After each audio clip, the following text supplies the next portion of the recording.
Hi guys, I'm back with chapter 2, and we're going to be reading the restorative power of the Spirit.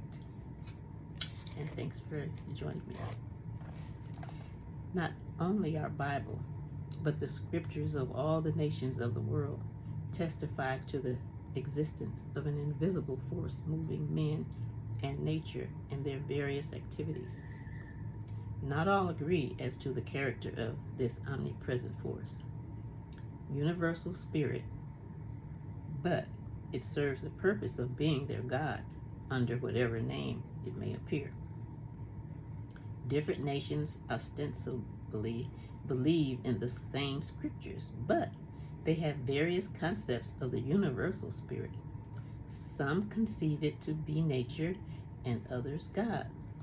Robert Browning says, "What I call God, fools call nature."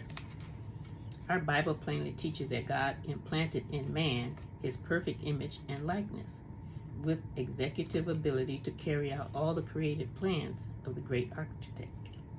When man arrives at a certain point in spiritual understanding, it is his office to cooperate with the God principle in creation. Jesus had reached this point, and he said, "My Father worketh even until now, and I work." It is possible for man to form states of consciousness that are out of harmony with God principle, but these do not endure, and through experience man learns to adjust his thought to that of God. "I will be what I will to be" is basic in all creation, and it proves itself in the face of human reason and logic. God is free to do as he wills, and he has implanted that same freedom in man. When we understand this ego-forming capacity of man and even of nature, we have the key that unlocks the many mysteries and contradictions that appear in every walk of life. As the animating life of all things, God is a unit, but as the mind that drives this life, he is diverse. Every man is king in his own mental domain, and his subjects are his thoughts.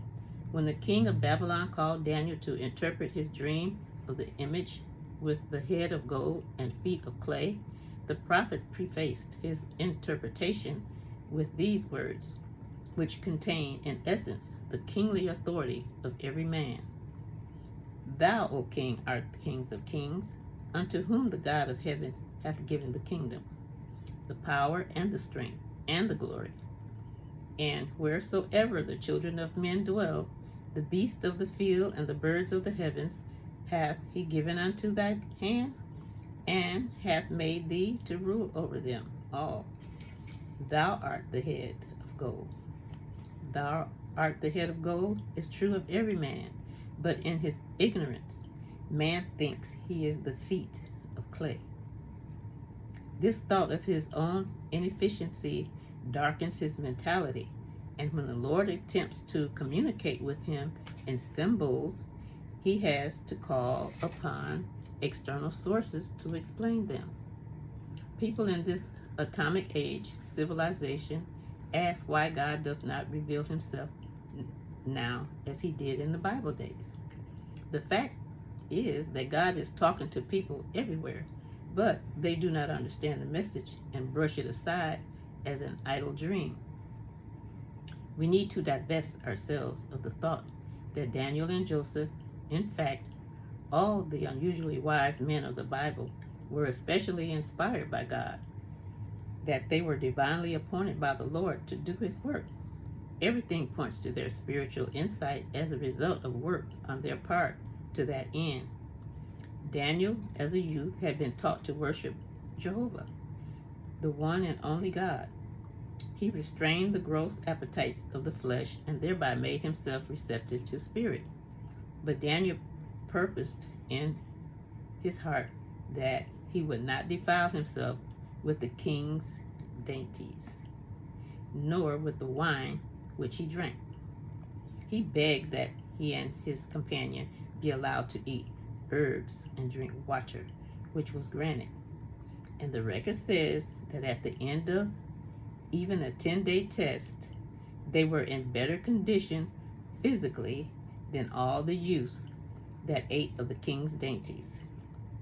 That God gave them knowledge and skill, and that Daniel had understanding in all visions and dreams. The body is the instrument of the mind, and the mind looks to the spirit for its inspiration. A very little observation shows that the purer the mind, the greater its capacity to receive and interpret the ideas imparted to it by the spirit. It does not require a doctor's diagnosis to prove that alcohol confuses the mind and injures the body. The daily toll of automobile accidents proves that drivers with alcohol in their stomachs are trifling with death. Although Paul advises that we eat what is set before us, asking no questions, experience proves that the advice of Daniel leads to better health and clearer thinking. Paul is credited with a giant intellect, but when he advised Timothy to take a little wine for his stomach's sake, we know that he was not inspired by the spirit of wisdom. Not only the scriptures that we look to for authority in our daily living, but also the experience of ourselves and our neighbors proves that those who cultivate communion with the Father within become conscious of a guiding light. Call it what you will. Those who scoff at this and say that it is all the work of the imagination are deluding themselves and ignoring a source of instruction and progress that they need above all things. If this sense world were the only world we shall ever know, the attainment of its ambitions might be sufficient for a man of meager outlook and small capacity. But the majority of us see ourselves in the world about us in a process of transformation that will ultimate in conditions here on the earth far superior to those we have imagined for in heaven. Great is the mystery of godliness, and still greater is the capacity of godliness. When spirit responds to the seeking mind and begins to reveal the magnitude of that undiscovered country within us, we long for a new language with words describing glories beyond all human comparison. Even our so-called physical body reveals a radiant body, which Jesus referred to as sitting on the throne of his glory, that interlaces the trillions of cells of organisms and burns as brightly as an electric light. Jesus gave his apostles a glimpse of this radiant body when he transformed before them. And as he was praying, the fashion of his countenance was altered, and his raiment became white and dazzling. Excuse me. I think I'm gonna stop here, and we can continue at another time.